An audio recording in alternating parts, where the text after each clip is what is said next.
where's the north, east, west, and all that. So eventually, when you will be graduating from your BTech, or if you are into MTech, you would either plan something, right? You would probably go for government exams, or maybe if you're someone who is like us, who wants to go into the corporate, this panel is for you. So just look at it. You have two web developers, okay, in this panel. You have someone who's into quality assurance, so that would be testing again. You have an entrepreneur, and then you also have someone who is into machine learning. So these are some trending careers that are happening right now, and this is something trending. So I think we would be the right people you should be hearing. So just stay back.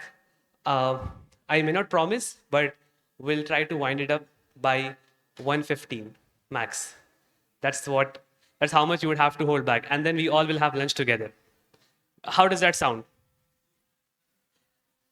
So just behold for till 1:50, and then we'll all be out, and then we'll have lunch together. Even I am hungry, and even the panelists here, they're also hungry as well. Because we had early breakfast, and I didn't have breakfast too. So we are on the same side. So let's keep it engaging. So the panel would not be something like a one-way discussion where you would be hearing people just going on and on.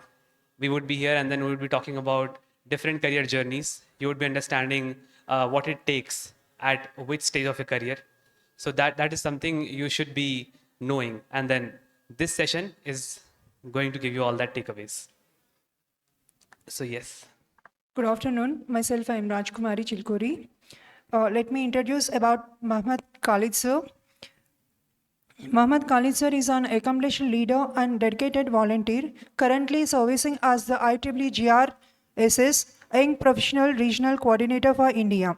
Since joining IEEE in 2020, he has actively contributed across multiple levels of organization, from founding and leading initiatives in his undergraduate institutions as the vice chair of its IEEE student branch to significant roles at the Hyderabad section India Council and globally. He has been awarded the IEEE Hyderabad section Student Volunteer Award in 2021 and has been fellow at the India School and Internet Governance in 2023 at IIT JYOTHI. In his professional career, he is a full-stack developer at Align Technologies, where he leverages his passion for web technologies to design innovative, high-quality products and services. Let's welcome Mohammad Khalid sir to start the panel discussion. Looks like my introduction was too long and you didn't like it. So probably it should have been shortened, but I think that didn't happen. But so, guys, good afternoon. Can I get a good afternoon? Okay, amazing. So I just want to understand which year is it for you people in BTech? So first year. So everyone first year, or do we have second and third years as well? Second years, maybe raise your hand. Second years? Okay, so I see all first years. So, okay, that's the audience we have for today. So, to formally start, I welcome you all to the panel discussion, Navigating Your Career Compass in Today's Dynamic World. Today, we are joined by 4 accomplished professionals from diverse fields. And that's something different about this panel, that you have people from different institutions and different careers. And they will be sharing their insights and experiences and helping you, and also helping the panel understand how different careers shape and how they have navigated it. So let me introduce our esteemed panelists. We have Ritvik Khare, Principal QA Engineer at Big ID with over 14 years of experience across multiple domains. Please join us on the dais. Guys, please give it up for Ritvik Khare.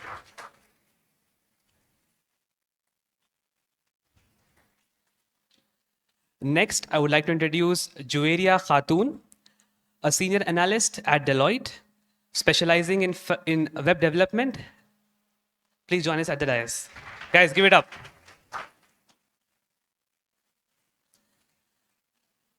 Next, we have Pranali Bose, a machine learning engineer with a diverse tech background. Please give it up for her.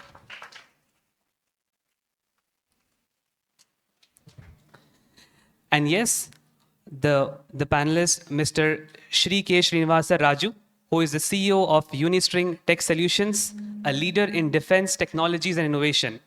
Please join us on the dais, sir. Come on, guys, give a big applause. I see few people moving out.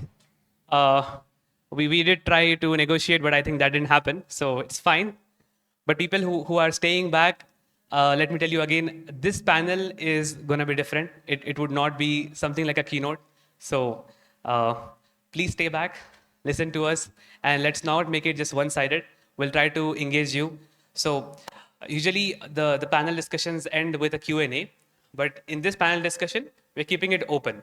Anywhere you feel that you want to ask a question to one of these panelists, just raise your hand and I am there moderating. I'll pick it up and then give it to the panel.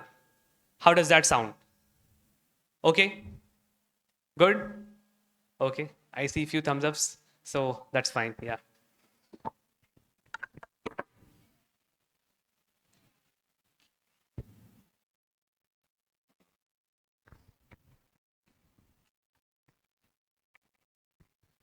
So, thank you, Juveria, Ritvik, Mr. Srinivasa, and Pranali for joining us for the panel.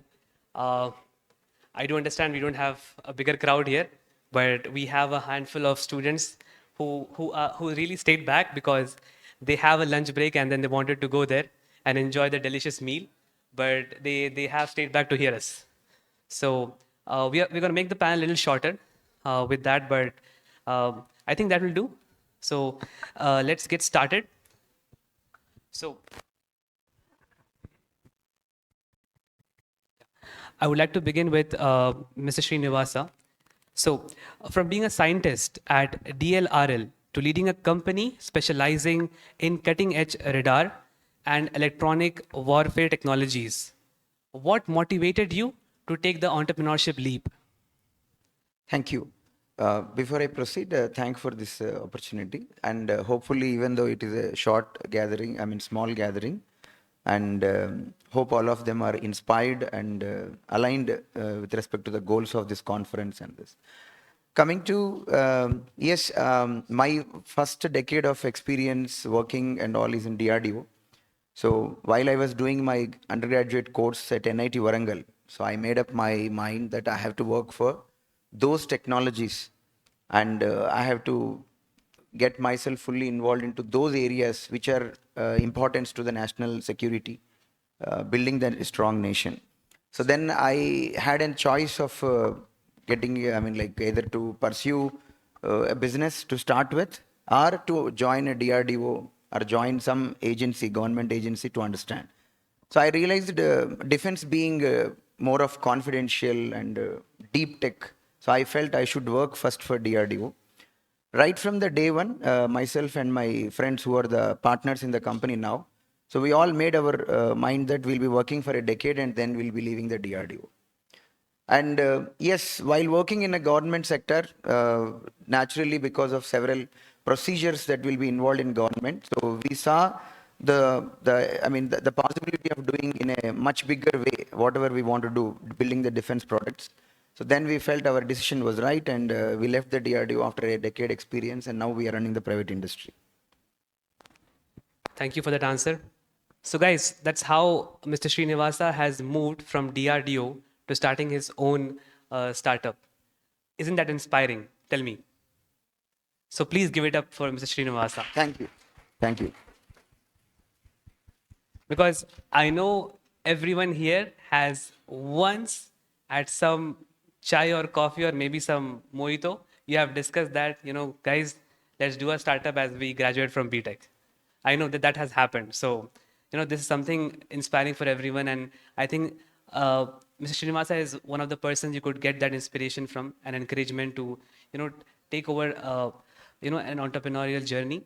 And also, if you look at his journey, he didn't directly start with a startup. He did go into a bigger organization. He understood how things work and how people are and how organizations are happening and the technology that exists, and then where he has started his journey. So thank you, Mr. Srinivasa. So moving on. So this question is for Ms. Pranali. So Ms. Pranali started with software engineering, and today she is in data science and machine learning. What have been your key learnings across the transition, and what made you do it? Okay. First of all, a very good afternoon to everyone. I see the crowd is not very enthusiastic about the panel discussion because maybe it's almost lunchtime. But nevertheless, let me answer that question. So yes, my journey from a software engineer to data scientist and now as a machine learning engineer has definitely been very exciting and very thrilling, I would say. That's because when I started off as a software engineer, my role as a software engineer was to build products using Python programming language. But from there, I've moved on to data scientist and machine learning. And the key learning and the key takeaway that I have to share today is that for any role in tech, if you have to succeed, I believe that problem solving skill is the key thing that you need in yourself. So be it in software, be it in data, or in any other domain in tech, I feel if you imbibe this quality of problem solving, then you will definitely succeed in tech industry. And to answer the second part of the question, what motivated me, I clearly remember the days when I was doing this transition, that I was really encouraged by the Kaggle data sets, and I used to sit for hours trying to understand the raw data. So the visualizations, playing around with the graphs and charts, the colorful part of it, that is what motivated me. And also the idea of how the raw data can be perceived in different ways. So I feel that this is a creative section, and I feel that there's so much to learn from this part of the data industry. So that's why I have moved and taken this switch. And also even today I completely imbibe into all of this data analysis and data science journey. I hope that helped. Thank you, Pranali. If you ask me, I would say yes, because a lot of people would tell you that when you start a career, so she started as a software engineer, and then they say, pick a path and, just keep following it. But that's not right. What's right is career path is like a squiggle. It's like you scribbling on a paper, and that's how career paths are. So her journey might not have been a lot different. It was in tech, but a different domain that was there. But something that happened with her and motivated her, that can even happen with you. And that's how the careers are.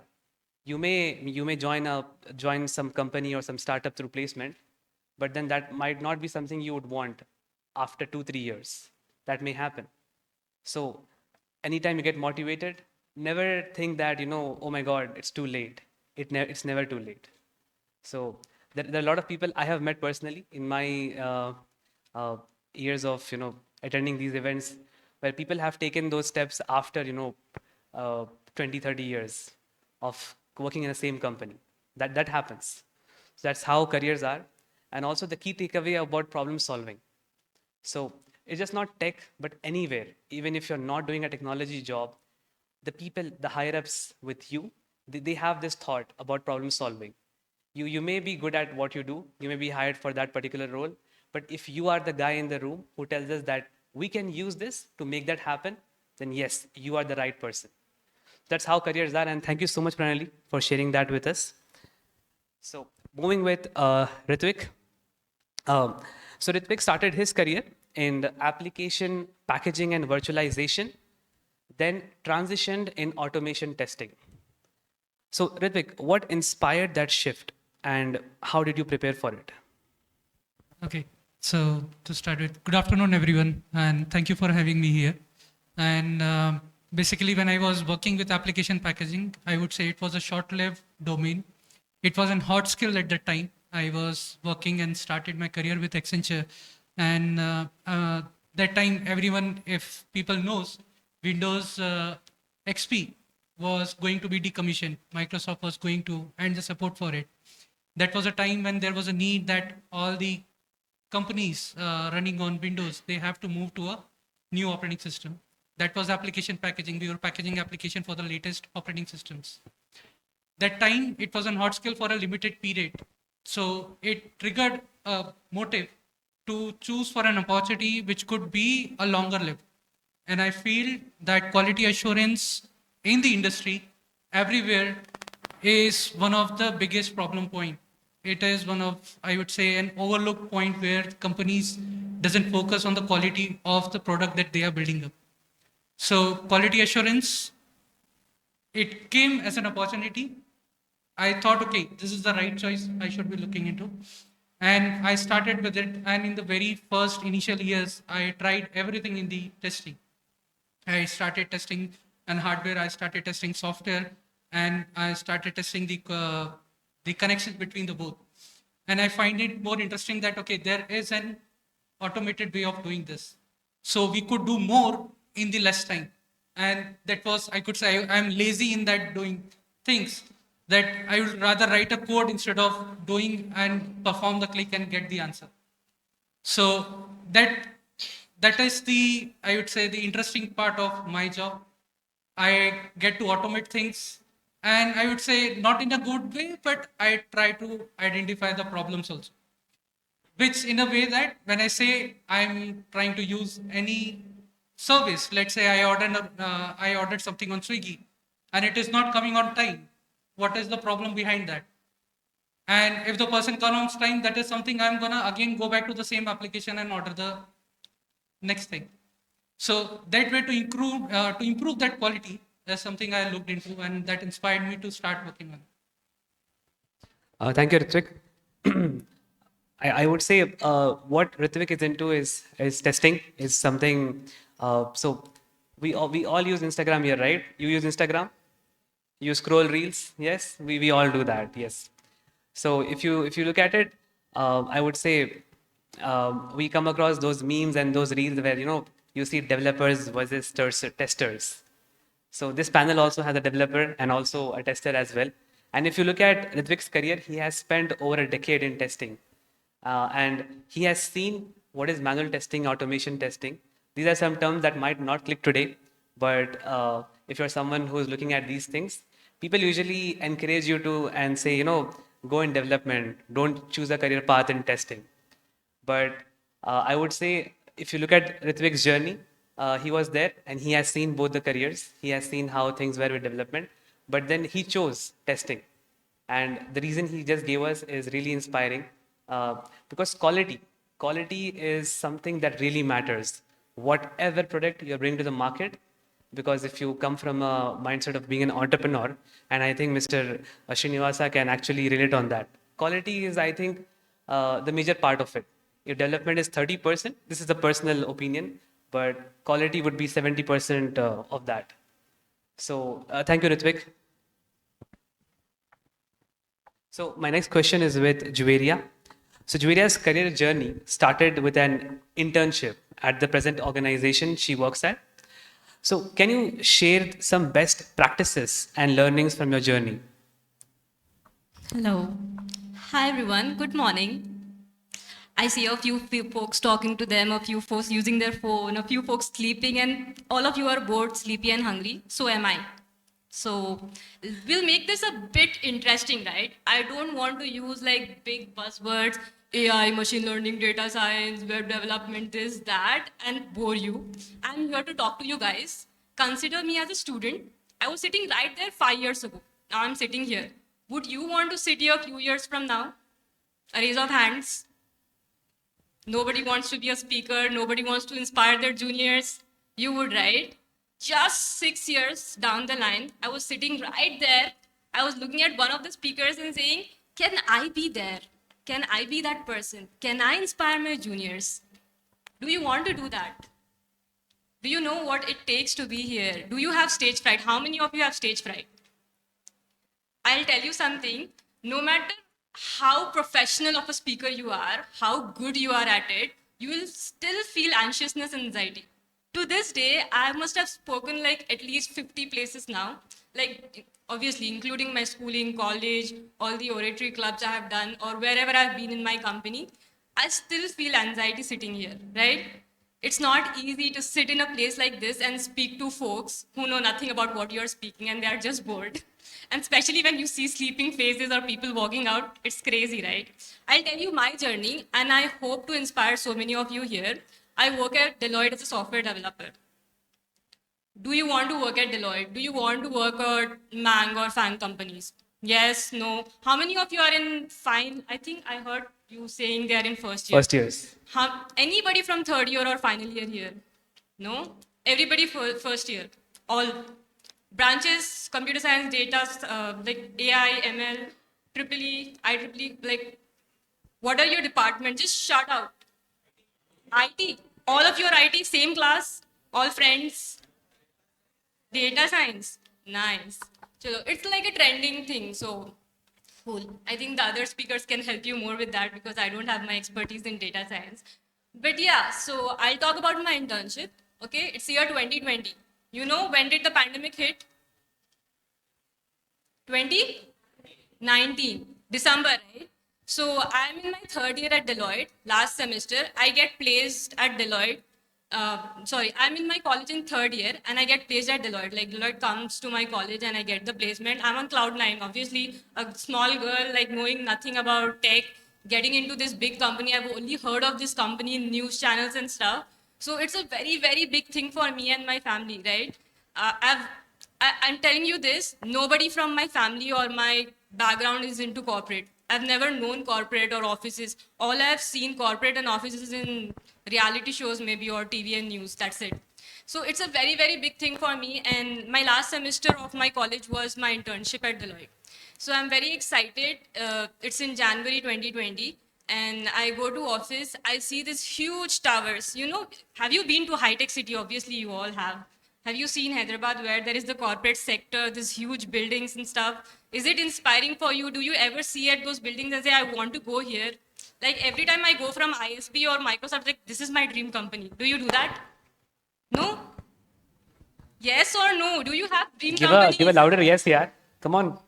Shout out your dream company name. I know energies are low, It but has to be something. Come on, guys. Let's make this interactive. I don't want to be just sitting here and talking to myself. You don't have the, like, I'll just point out somebody now. You are in data science. You don't have a dream company. Huh? Tektronix. Google, Microsoft, Amazon, anything that comes to your head. Flipkart. NVIDIA, oh my God, that's a really one, nice one. Okay, so my internship, right? Once you get into corporate, if you ever get an opportunity to do an internship, I would say do it at any cost. It's like life-changing. It was life-changing for me. When you're in college, you're doing a lot of things theoretical as well as practical, but being on a floor, being surrounded by experienced professionals, being like that feeling is so unbelievable when you walk on that floor. First time I walk into towers, the moment I go in, they handed me a bag full of gadgets. Itni izzat ghar mein nahi mili 20 saal mein. I went in, I was like, HP laptop, headset, mouse, these journals, bottles, goodies, foodies, I don't know, like they gave me so much stuff. I was like, and when you enter, right, people see you with respect. They see you as an employee. They treat you as an employee. Do you know what's the difference between being in college and being in corporate?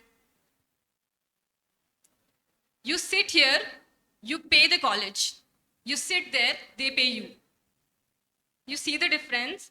And it is life-changing. You are in first year. You still have a lot of time to plan where you want to be. And the only key to success and making a career map for your dream company is studying that company. What is their recruiting process? How to crack their interviews? What are my core concepts? What subjects I have to clear and how do I get through placement? Does that company come for a placement in my college or university, or do I have to do like a walk-in interview with them? If I have to do a walk-in, what is their recruitment process like? All of these questions are very important, and you start that mindset from the very first day of your college. Stop wasting time right now. Internships are really good because I started as an intern. They converted me into a full-time in the year 2020. I did 2 months of internship, and good God, pandemic hit. I just went to that crazy looking place only for like 1 month. I work from office, and then they just gave me the laptop and said, okay, you can work from home now. It's not the same, right? It's not the big tech company you're working for anymore. It's just your laptop versus you versus the entire world, and you're given like few tasks per day. So I worked 4 or 5 months from home, and it was nice. You get to work virtually. But at the same time, I would say one statement. I think this will be a little bit contradictory, but I say this to everybody. I learned more in that 6 months of internship than I learned in 4 years of engineering. My learning curve was so steep and so exponential. I had so much exposure to so many technologies and so many experienced professionals. I exactly knew what I needed to do. I was no more lost. So yeah, internships are great. If you can do one, I would say please go ahead and do, because it will give you a taste of what corporate is like, being a student itself. I hope that answered. And if you have any questions, please make this interactive. I don't want you guys to be sleeping. So you can Have ask you done questions your first anytime. year exams? No? First semester? You're still a student. It's fine. It's okay. It's all right. If you have any questions, we'll make this interactive, okay? No more boring and sleepy faces. You can I shoot did a lot of anything. speaking. Just shoot anything. Like just raise your hand and then we'll give it to the panel. You can ask any question to anyone here. It's open. So instead of just me asking them questions, let's have you. And any question is not, you can ask anything. It's fine. Anything is fine with them. You can ask me if I had background in engineering. You can ask any of us. That's a cool question to ask. Cool question to ask to a speaker. You can ask us like our personal and professional challenges. It's not a dumb question. We are just open to conversation, right? So I think while you guys plan a question, you can even Google a question. That's also doable. So I'll come back to our panel and I will go with Mr. Srinivasa. The question I have is, so you work in, so the company you're having is working towards defense and also radar and electronic warfare. So again, these are some things that eventually when we are students, we think as, oh my God, like some very high big tech or very sophisticated technologies that I may not even think about because it's not even accessible. And then you only see these in movies, sci-fi movies is where we see all that. And then we all love Avengers. So that is where we hear about all those stuff. But for a recent graduate preparing himself or herself to work in highly specialized fields like radar and warfare, what could be the things he could plan or how could he explore this career? Okay, so before I proceed, let me connect the dots. I don't know how many of you have noticed one common thing that you must have seen all the other members who are speaking. So all of them, they made a choice of what they want to do at some point of time. Somebody, after working, they decided that they have to go into this one. Someone's right from the beginning they had. So what I feel the most important thing in a journey, in your career journey, is deciding which role you want to work. So I'm coming one step before what she just now spoke about a dream company. A dream company, if it is like your destination or a journey, the dream role should be the, your immediate thing which you can visualize. Because sometimes, at this stage, when you are right in the first year and you have very limited exposure, both on the subjects, domains, and the companies, it may be difficult to actually say that I want to go there and exactly this is what. But, and more than that, deciding a company, deciding the role becomes most important. Do you agree? Yeah. So what she said is the final, but the immediate thing which is in your hand is deciding a role. You may wonder, what is role? What do you mean by that? What is exactly you want to do? Day to day, minute to minute. Okay. So when you go there, okay, sir, I'm the kind of person who want to work on a computer. Okay, good. I'm the kind of person who can imagine the algorithms or something like that, a design I want to do. Okay, fantastic. Or when someone may say, no, sir, I'm not the kind of person who don't like working on some computer, some fictitious thing or some virtual thing, some abstract thing and all. I like more talking to the people. Okay, then it means maybe you are into the managerial line, a techno managerial line and all. Okay, you are the kind of person probably who likes, like she said now, that she looked at something which can be done creatively with the raw data. If you just heard what she said, she looked at the raw data and what all opportunities are there to do with the raw data, which is invariably the crux of the data science. Okay, she put interest on it. So the role that you want to work for your lifetime is going to be the most crucial thing. It's worth you spend, let's say, daily half an hour, 1 hour searching on Google, asking ChatGPT, asking your seniors, teachers, and all. Like, is it something like works? Like, this is what I'm imagining, that I go to an industry, okay, I have an operating system, I can build a driver. This is something like there is a job role. What is that called? The good thing today you have, which was not there a couple of years before, unlike you have to put efforts in searching on internet and trying to make your own report, with the proper prompting, there are AI tools which can give you a report for you. So that one thing should go. If let's say you are spending an hour here, if I feel that if I'm in your place, probably what I would pick is everyone who is making a successful journey has one thing in common. At some point of time, they looked at actually what they want to do, what they like to do, and they focused on it. That's the most important thing. Okay, couple of other views before I come to a pinpointed answer of what you asked. Hope I'm with you, guys. Okay. So sometimes starving is also good. Okay. It allows you to settle down the metabolism all in your stomach and all. So let's give little time for it and pay attention here. So, who is most fortunate? In my view, the man or the boy or girl just now born is the most fortunate. They have all the options open in front of them. So right now you are all first year students. So I see that you are most fortunate to be exposed. You participated in this conference and you are able to hear us, and hope this will influence in some way. You are fortunate, you are in first year. You have all the 4 years in front of you. You can mold the way that you want. You are fortunate in such an Indian government where the policies are so driven to encourage the innovation, entrepreneurship and all. You are seeing such, with the current what you are seeing, it was not the era 20 years before or 25 years before. 25 years before, when I would say that when maybe 30 years before, let's say, other than the government jobs, there were no jobs at all. Okay. And when we started our career some 21, 22 years before, the governments were dominating and the MNCs were just starting. Okay. Still the government. But now if you see, the government jobs are considered one among the options if you compare with the other jobs. Okay, some people are very passionate on the government jobs. Okay, but that's fine. But the point is, today you have the opportunities open, and the starting point is with you only. Okay, what I want to conclude, if you can pick it up, role. Role is what exactly you want to minute. If I recollect my college experience, my day experience and all, I was imagining that I will build this product, I will write this algorithm. When I first time learned about, I think you're all computer science and IT, you won't pick up, but I mean, in signal processing, there is something called a fast Fourier transform, which is similar to a correlation. If you have done any coding related to correlation, multiply, accumulate, you would build that.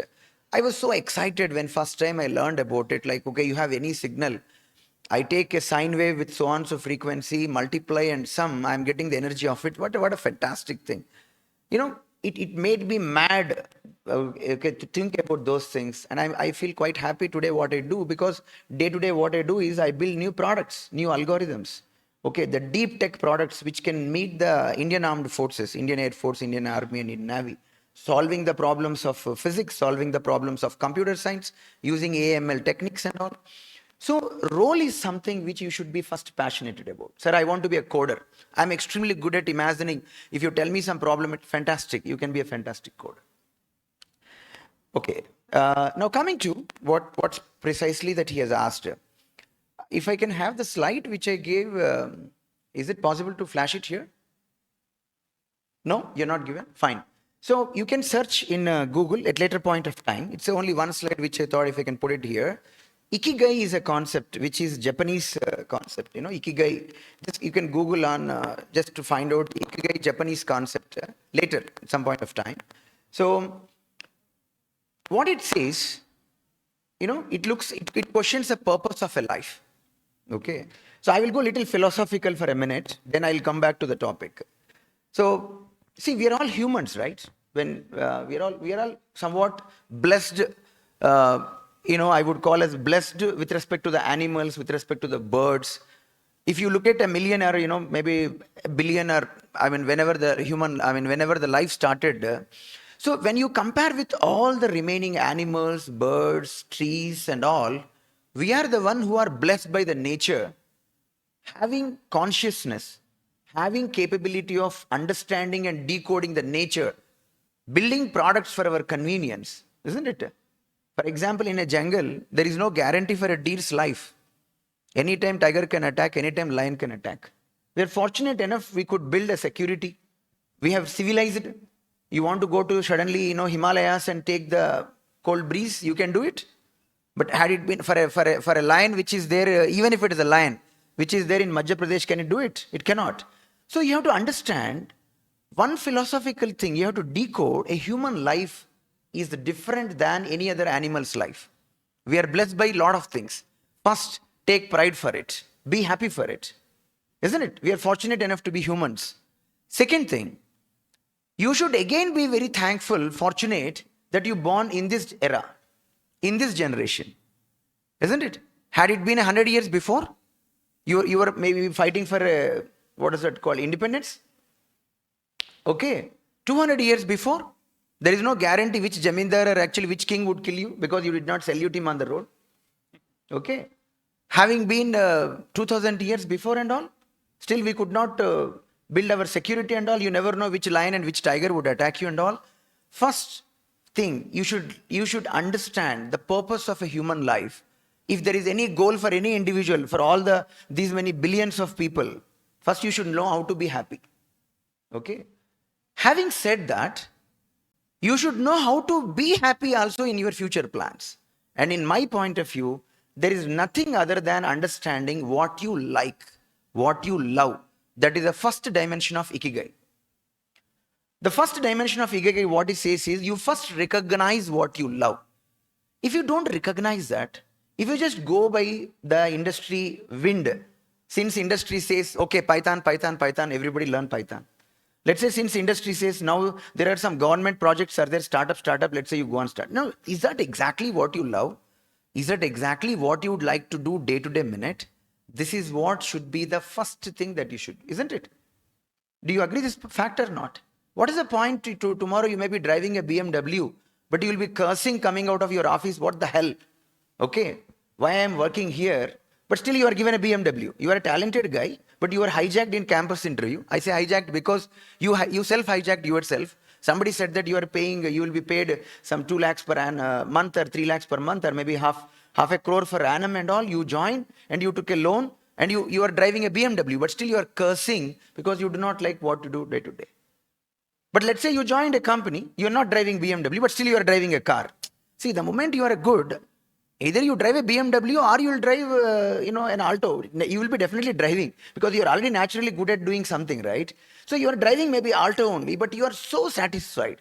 You are so happy. Today, I could actually break a problem which 50 of my colleagues could not do. And this problem which is solved is going to be a game changer for my company and product. What an immense satisfaction. Okay. What a story that you can share with your brothers or maybe after post-marriage with your kids and all. So understand, the Ikigai clearly talks and says that first you learn what you want to be, you are good at, okay, what you love. Then second thing, you should see, sometimes you may love something, but personally your capacity does not permit. What to do? Not a problem, right? For example, let's say I want to become, a kung fu or a karate champion like, that one. I cannot. I may like it, but if I cannot, for some reason, don't bother about it. So among those areas, what you like, what you love, Try to see what you are good at. You get my point? You are good at something. You should decode that. You have good 3.5 years in front of you. Fantastic journey you are going to make. And I see that, and with my knowledge with this college and with this one, you are already fortunate to be in a good college, good ecosystem. That's important.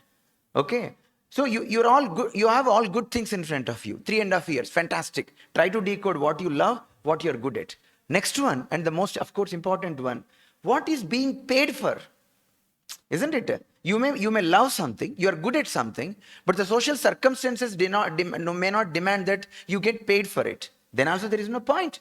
Again, you look into the common thing in that. What you love, what you're good at, and still where are good jobs are there. That's where I said, search on the industry. Which job role is the recognized one? And if you apply for that job role, the moment you sit in the interview, it takes only 10 minutes for the other person to get convinced. You're already convinced that you're suitable for the job. It's only the other man has to get convinced. That's his problem. He will discover in 10 minutes, and as per the company's capabilities and all, they'll pay for you. That's it. Then the fourth important one, what the society needs. That's important, right? We being humans, we have a lot of responsibility in a society. Okay, that's where, our government rules. No, I mean, it's not responsibility, but society means we're not saying that, you have to serve the society, you do charity. No, be a good citizen. Pay taxes in time. Follow the traffic rules. Follow the government rules. Don't simply put your, I have seen a lot of people who don't apply intelligence where it is needed, but sometimes they apply intelligence. Traffic is saying red, but anyhow, there is no one is there, so I'm jumping on it. Don't apply your intelligence there. Rules are made for rules for several reasons, okay? So the point is, if you can decode these 4 things in what Ikigai says, there are a lot of videos on it. In fact, my talks are there on YouTube and all. Go and understand. Pick up this.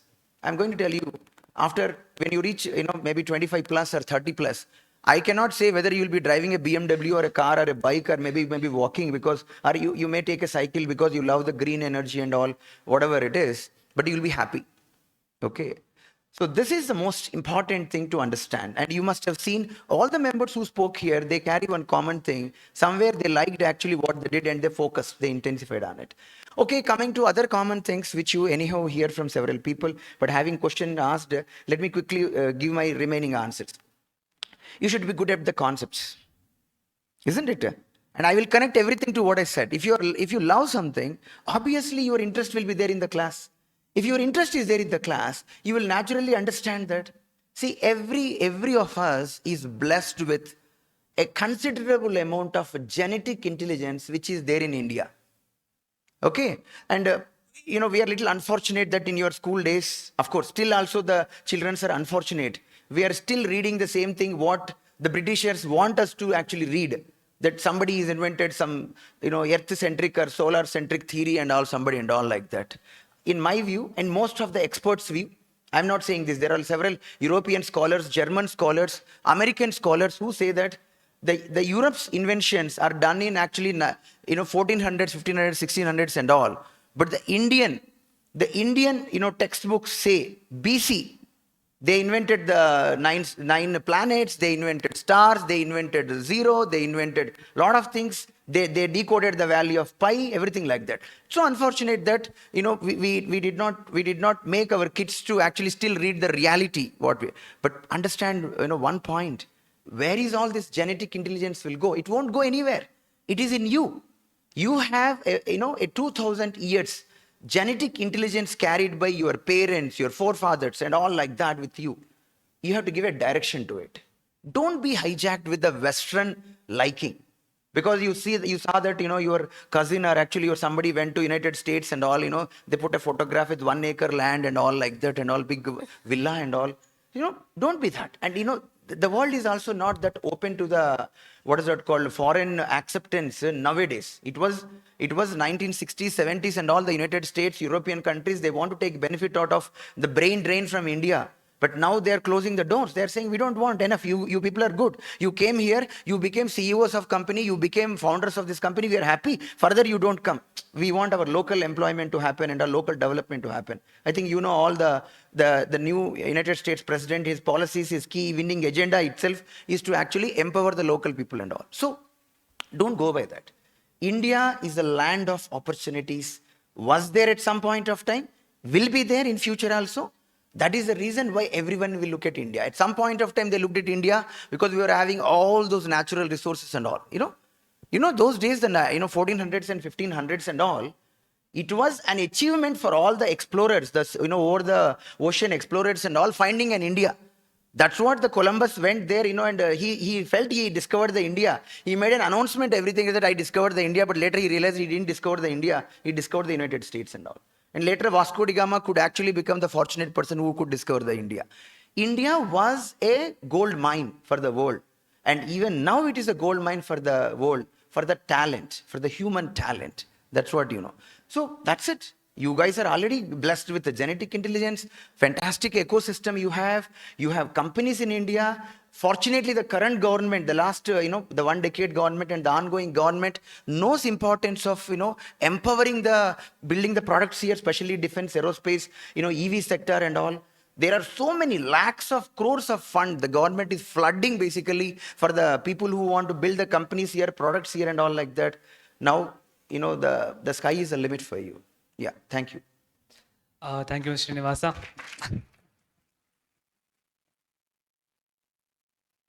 So I think I don't have to say much, but that's I would call as the words of wisdom, and wisdom is really valuable. It doesn't come from everywhere. So thank you so much again.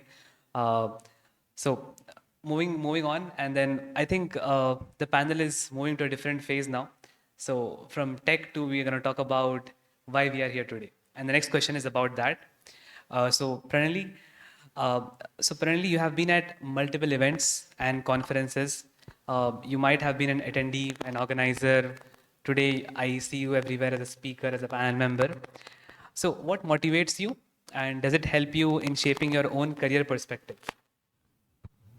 Okay, that's an interesting question. Well, I would say that the past 1.5 years has been really thrilling for me because I have started attending a lot of conferences, events, sessions. I've conducted sessions and workshops at different colleges. Also, I was here in July to conduct 1-hour LLM session. If any one of you have attended that, from my organization, I came on behalf of the Campus Connect event. And there I spoke on LLMs. Was anyone part of that session by any chance in July LLM session? No, okay. So I really feel that it comes naturally to me because I am enthusiastic about networking. These platforms not only marks as a great networking opportunity, but since they speak a lot about the latest trends that are happening in the tech space, and I attend mainly the data related events, so that way I get to update myself and keep pace with what all things are happening in technology, because it's definitely known for the dynamic nature. And having said that, personally, I have also benefited a lot from attending these events, in the sense that a little bit of personal branding has helped me separate my profile from my peers, and that has also helped me improve my leadership skills, speaking on stage. All of those has happened, but what motivates me beyond the personal growth that I've seen is when I get the constructive feedback and positive feedback from the mentees. So as I have said that I have mentored a lot of people like you, and I have conducted workshops at colleges like this one. When I get personal messages from them on LinkedIn saying that your course or your concept that you have taught us has helped us in understanding or grasping that concept a lot, and also eventually I have heard that a couple of my mentees, they have said that that has helped them grab their dream job. So that is like what clicked, and that's what motivates me to continue this journey. As sir was saying that finding ikigai, I feel that this is the purpose of my life. Whatever I have learned or whatever path that I have gone through till now, if I can share that and if that is helping people, then nothing like that. I think that is the purpose that have been solved for me. So any one of you, I think you are in the first year So at any point of time, if you feel that you need any guidance or any help in your career journey, then definitely shoot out a message to me or any other industry person on LinkedIn, or try attending the meetups. So that way, keep the inquisitiveness in you alive all the time. So ask questions at this point. Keep asking as many questions as you want, because at this point you are not being judged. But when you climb up higher in the ladder, when you are in the corporate, or maybe after 5-10 years, then at that time people would expect you to have certain level of understanding, and at that time you have to be a little bit of careful while asking questions. But at this time, I would say just keep asking questions at anyone you meet, or anything that you have in your mind, just get it clarified. So I hope that answered the question. Yeah, thank you, Pranali. So the reason I kept this question is because uh, you just started your career, and then with the student life, you will have a lot of clubs in the college. And I know people from my time that they usually stick to the books, and they don't go to events, they don't attend conferences. But as we have already understood that you are here, and then we could see you, we're really happy that you are joining these kind of events. I know there is something called attendance involved here, and that's what's keeping you here. But apart from it, these events, these conferences are really helpful. Joining that club, volunteering at a different role, and because some people have that mindset of just just following what you do, and then just keep going with it. But these events open new doors. You see new directions, you meet new people, and that is really helpful. And Pranali is really someone that I have been looking forward to from I think a couple of years, and I see her at different events, and it really inspired me, and I just wanted that inspiration to go to you as well. Thank you, Pranali. Thank you so much. So moving towards Ritvik. So Ritvik has a decade over experience, right? So what's one skill or mindset that has remained constant and helped you succeed across different roles? Keeping in mind, Ritvik has also transitioned from different companies. So please. Okay. So that's a very good question, and I will say it will be subjective to everyone. Everyone has their own personal flavor of getting into things, what they look for. Particularly, before coming to your actual question, I just wish to add to the point which you are saying about.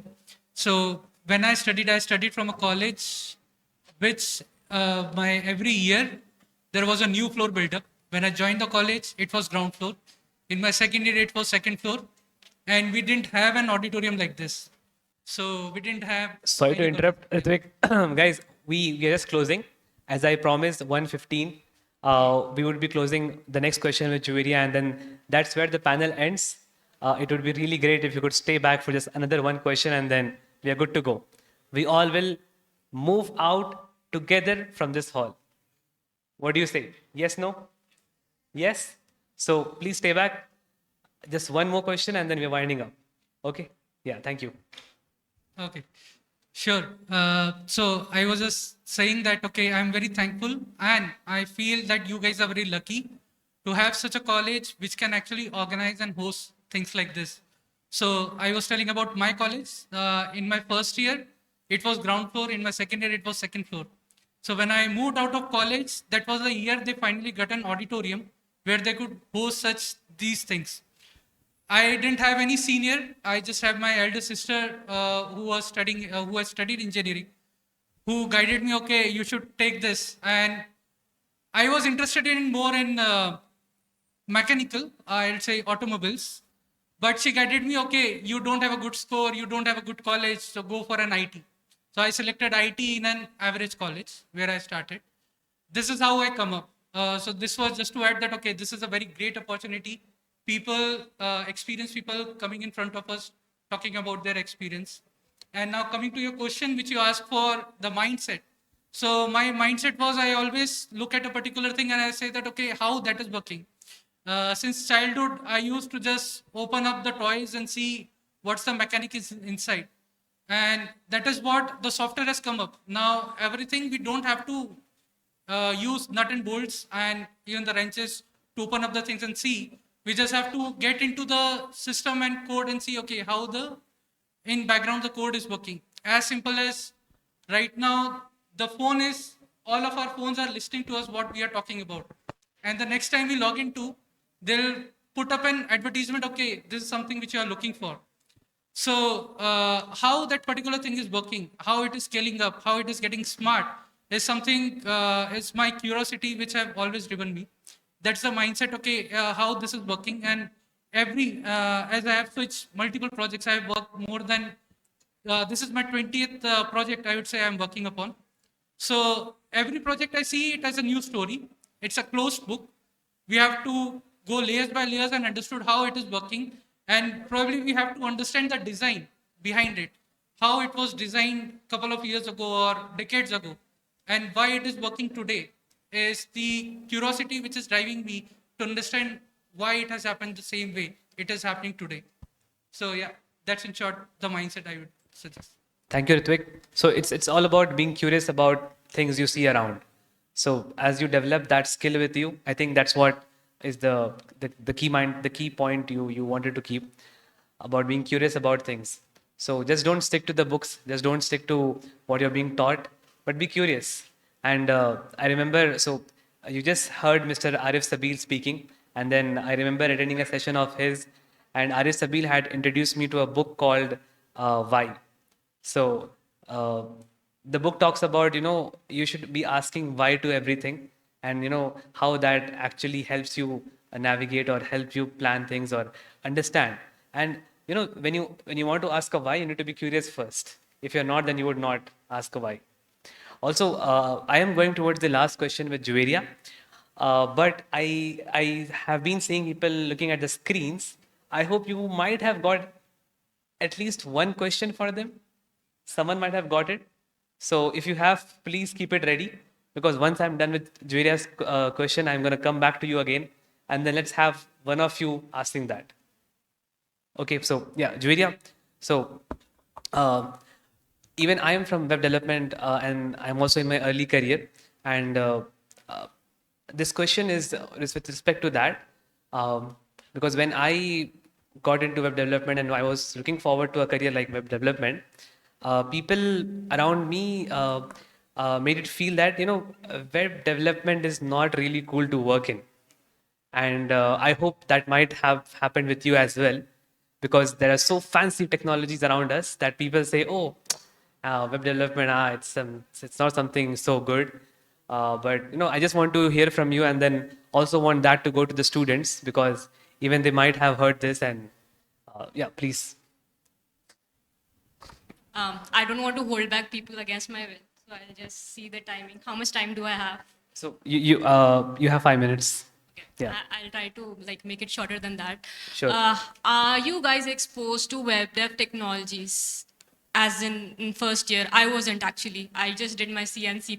I'm being very honest. I knew nothing about web development, web technologies. I had seen websites, but I didn't know how they were developed. Do you know what web dev is? Yes, no. Just shout out simple things that you know about web dev. You don't have to give me a proper definition from a book or something. Whatever you know about web dev. Front end, back end, full stack. There are technologies to develop UI, the back end, the databases, right? I don't know where you get that from, that it's not cool. I think it's the coolest thing in my head. Okay. And I've never been surrounded by people who have told me, okay, these are obsolete technologies, why are you working on them? Because we are in a field that's ever evolving, right? Every day you hear something new, a new framework in JavaScript comes up and I don't even know the name of it. So I think web dev is more about a continuous learning journey. You have heard so much about GenAI this year. You have heard, right? Right? No? If you haven't, I don't know which village we are living in, but still I think even villages people have heard about ChatGPT. Do you use ChatGPT? For what? Doing your assignments? Yes. You just give it your PDF textbook and say summarize this to 200 words for me. Do you use it before your exams or internals and say, can you just give me a summary of 50 words because I don't feel like reading this? Just give me an example, how do you use ChatGPT as a student, first year student, for studies or for anything as such. Maybe watching a movie, you'll ask like, given this genre, I want recommendations for these movies. Guys, please be a little interactive. I just don't want to be speaking. No? Give me one example how you use ChatGPT. Like, what prompt do you give? It can be anything. It doesn't have to be tech or study related or anything. Explain. Explain the code assignment. That's really cool, right? I'll give you an example. So I am a front-end web developer. I work on Angular. Angular is a framework for JavaScript. If you have heard of JavaScript, it's like the most trendiest language till date in the world, right? So if you want to develop anything, be it front-end or even Node.js also uses this thing. So the thing is, we use Visual Studio Code. Have you done something using VS Code or Visual Studio or any other IDE, integrated development environments to type your code, or maybe even online compilers? So recently, we have been introduced to AI. This year has all been about digital transformations and AI, right? And we got an opportunity to work with GitHub Copilot. Have you ever heard of GitHub Copilot? Or Amazon Code Whisperer? These are like coding assistants. Just now somebody said for explaining code, use ChatGPT to give it a prompt saying, what does this binary search tree do or something, and it will explain you like line by line, more efficiently, maybe sometimes more than your professor in simple words. You can just give it a prompt, say like, I didn't understand this passage, can you put it in simpler words for me? Explain it like you're explaining it to a child. It will do that for you, right? So we have a coding assistant called GitHub Copilot, and it's integrated into your Visual Studio Code. It's my coding assistant because it helps me optimize the code. It helps me explain the code. It makes my code bug-free. So I'll just go back to my question because I don't want to elongate this. Web dev is not obsolete. It's not forgotten. It's not boring. Don't ever make someone feel that something you're passionate about and they're saying, this is boring. There are still jobs. The market sometimes is volatile and there is recessions, but if your skill is in demand, if you are continuously learning, if you are continuously working on the updated technologies and keeping up to date, if you are consistent with what you do, there is still scope. There are very high paying jobs in the market. And I would suggest, because there are rapidly evolving technologies out there, follow a T-shaped or a pie-shaped model. If you are a jack of all trades, but master of none. This was something that was told to me by my senior when I was an intern, right? So when I came in as an intern on the floor, he just came in, my tech lead. He was not that good in English. He spoke a lot of Telugu. But what he told me, like, hey, what do you do, front end, back end, or full stack? I'm like, what? I just went in. I'm a student. I've never seen you. This person just come to me. He didn't even ask me, hey, what are you good at? He just asked me like that. I was like, I can do a little bit C, C++, C Sharp, JavaScript, DBMS. I just told whatever I knew. And then he was like, okay, see, there is one thing, okay? You need to specialize in one field. You need to have your core primary skill and know a little bit about everything else. That is how you will excel in your career. Now, because I think we have surpassed that phase also. Now I'm following a pie-shaped model. I need to have at least 2 core skills and know a little bit about everything else. T-shaped is like there is a vertical stroke, there is a horizontal stroke. Like the vertical stroke is the deeper understanding of your core or your passion, what you're passionate about. And the horizontal stroke is your relative technologies. Whatever is related to it, have at least superficial or a basic understanding around it, how it works, so that you understand the end-to-end flow of your application. Now, what is a pie-shaped model? It is having 2 standing pillars and one sleeping line. So these 2 standing pillars will be the 2 domains you are interested in, and you should develop a deep understanding in these 2 domains. Anybody comes and asks you anything relating to this, you should be able to answer or figure out what it is, because you are learning on these domains and working on these domains. So it is an ever-growing curve, I guess. But yeah, web dev is really interesting. I find something challenging every day. I go back and I'm happy about it. I don't think so it's boring. If you are interested, there is like a lot of demand in the market as well. Thank you, Javeria. And if you would ask me that, why this came up, the reason is you will be around these kind of people every time. And that's the question. That's the reason this question I had put in this panel. You would love something, and then you would see your peers saying that, why are you doing that, bro? That's not going to make you something. So when you love something, pursue it. make your career happen. And that's why we had this question. And thank you so much, Juveria, for also telling us, how do you plan that and how do you look at different ways of learnings. I'm not able to recall it, but pi and T-shaped. Okay, so I have heard about pi, but was not aware about T. Okay, so thank you again. And do we have a question here? And now for the panel we have today. Thank you so much for joining us. Thank you for sharing those experiences, insights, and words of wisdom. I feel we all got inspired today, encouraged, and we have been said and told about the ways of planning your careers and how the career compass is shaped and how you navigate it. Thank you so much.